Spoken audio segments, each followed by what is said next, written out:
Assalamualaikum warahmatullahi wabarakatuh. Saya Sinta Nasari dengan NIM 2486206063 dari kelas PGSDA. Project 1 menjelajahi sumber utama ajaran Islam, Al-Quran, Hadis, dan Tafsir. Dalam Islam, Al-Quran dan Hadis menjadi sumber utama memberikan petunjuk hidup bagi Muslim. Kedua, sumber ini tidak hanya menjadi landasan ajaran agama, tetapi juga pembentuk norma hukum, etika, dan pandangan hidup. Al-Quran sebagai sumber utama ajaran Islam. Al-Quran ialah wahyu yang langsung turun dari Allah Subhanahu wa Ta'ala. Struktur dan pembagian Al-Quran adalah surat Makkiyah dan Madaniyah, ayat mustabihah dan muhkamah. Peran tafsir sendiri adalah menjelaskan makna dan konteks ayat-ayat Al-Quran, melibatkan ilmu bahasa Arab, konteks historis, hadis Nabi, dan riwayat para sahabat. Hadis sendiri adalah perkataan, perbuatan, dan persetujuan Nabi Muhammad SAW menjelaskan ayat-ayat Al-Quran dan memberikan petunjuk lebih lanjut tentang cara hidup. Ada beberapa jenis utama kumpulan hadis utama, yaitu Sahih Al-Bukhari, Sahih Muslim, Sunan Abu Dawud, Sunan An-Nasai, dan Sunan Tirmidzi. Ulama klasik dan kontemporer. Ulama klasik adalah Imam Syafi'i, Imam Maliki, Imam Abu Hanifah, dan Imam Ahmad Ibn Hanbal merumuskan dasar hukum fikih dalam mazhab-mazhab mereka. Ulama kontemporer seperti Syed Qutb, Fazlur Rahman, dan Muhammad Abdul memberikan penafsiran baru terhadap ajaran Islam dalam konteks modern. Hubungan agama dan manusia. Dalam perspektif teologis menekankan hubungan manusia dengan Allah Subhanahu wa Ta'ala, nilai-nilai ibadah dan akhlak, serta konsep penciptaan manusia, tujuan hidup, fitrah, dan takhlik mereka. Dua, perspektif filosofis berfokus pada pemikiran rasional tentang esensi agama, manusia, dan peranannya dalam kehidupan, meliputi esensi menurut filsafat Islam, hubungan antar kebebasan manusia dan takdir, serta etika dan moralitas.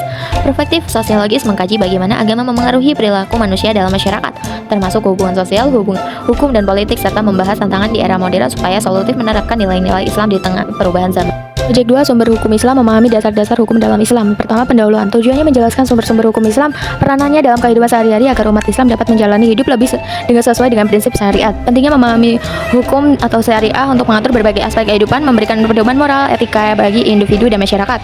2, sumber hukum Islam. Ada Al-Quran sebagai sumber hukum utama, wahyu dari Allah Subhanahu wa Ta'ala, mengatur seluruh aspek kehidupan. Kedua, ada sunnah atau hadis, segala sesuatu yang berasal dari Rasulullah SAW, baik perkataan, perbuatan, ketetapan maupun sifat beliau.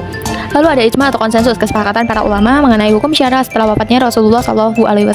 Yang terakhir ada kias atau analogi. Metode ini menemukan kepastian hukum mengenai suatu perkara yang tidak terdapat kepastian hukumnya secara eksplisit dalam Al-Quran dan hadis. Implementasi sumber hukum dalam kehidupan. Contoh penerapan seperti pernikahan, warisan, dan ibadah. Perbedaan intervensi hukum di berbagai mazhab. Pernikahan, syarat wali dalam akad nikah. Warisan kepada non-ahli waris. Ibadah, doa kunut dalam sholat subuh. Puasa, niat puasa Ramadan. Haji, tawaf, wada. Kesimpulannya adalah pentingnya sumber hukum Islam memberikan pedoman moral, etika bagi umat Islam, mengatur berbagai aspek kehidupan. Relevansi sumber hukum Islam dalam konteks modern adalah ijtihad atau penafsiran dan maslahah mursalah. Kesejahteraan umum memungkinkan hukum Islam untuk beradaptasi dengan tantangan masa kini. Jurnal refleksi. Pada masa awal perkuliahan, saya bertekad untuk lebih fokus pada nilai kejujuran dalam kehidupan akademis saya. Saya berusaha untuk tidak mencontek saat mengerjakan tugas dan berusaha untuk tetap porsinil serta berkomitmen untuk memberikan jawaban yang jujur. Saya juga berusaha untuk menerapkan nilai kerjasama dalam belajar kelompok. Saya aktif berpartisipasi dalam diskusi, mendengarkan pendapat teman-teman, dan saling membantu untuk menyelesaikan tugas. Saya berupaya untuk lebih peka terhadap kebutuhan teman-teman di sekitar saya. Di samping itu juga saya berusaha untuk lebih fokus pada nilai-nilai spiritual dalam kehidupan sehari-hari. Saya berkomitmen untuk lebih sering beribadah dan berusaha untuk memegang teguh integritas sebagai seorang umat beragama. Dengan langkah-langkah ini, saya berharap dapat menciptakan lingkungan yang lebih positif, baik bagi diri sendiri maupun orang lain di sekitar saya. Integritas adalah fondasi penting dalam membangun karakter yang kuat. Integritas yang berarti jujur, bertanggung jawab, dan konsisten dalam ucapan dan tindakan. Di lingkungan kampus, integritas sangat penting untuk menciptakan lingkungan belajar yang sehat dan terpercaya. Integritas dalam pembelajaran berarti kejujuran dalam ujian, kerjasama yang jujur, dan menghormati hak cipta. Integritas dalam pembelajaran menjadikan banyak manfaat, yaitu membangun kepercayaan, meningkatkan kualitas akademik, membangun hubungan yang harmonis, dan menjadi insan yang berakhlak mulia. Mari kita bersama-sama membangun lingkungan kampus yang berintegritas, dan jadilah pribadi yang jujur, bertanggung jawab, dan konsisten dalam ucapan dan tindakan. Bersama-sama kita menciptakan lingkungan belajar yang sehat dan terpercaya. Peradaban Islam telah memberikan kontribusi yang signifikan bagi kemajuan ilmu pengetahuan dan teknologi. Masa keemasan Islam menorehkan sejarah yang penting dalam perkembangan iptek di dunia. Banyak ilmuwan muslim yang memberikan kontribusi luar biasa bagi dunia, seperti Al-Khawarizmi, Bapak Al-Jabar, Bapak Filsuf yang mengembangkan sistem matematika yang revolusioner.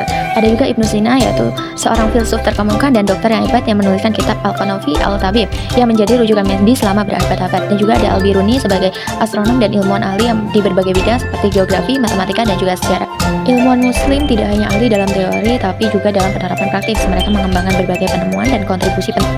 Semoga poster ini dapat menginspirasi kita untuk terus belajar, berinovasi, dan mewarisi segala pengetahuan bagi generasi mendatang. Sekian, terima kasih. Wassalamualaikum warahmatullahi wabarakatuh.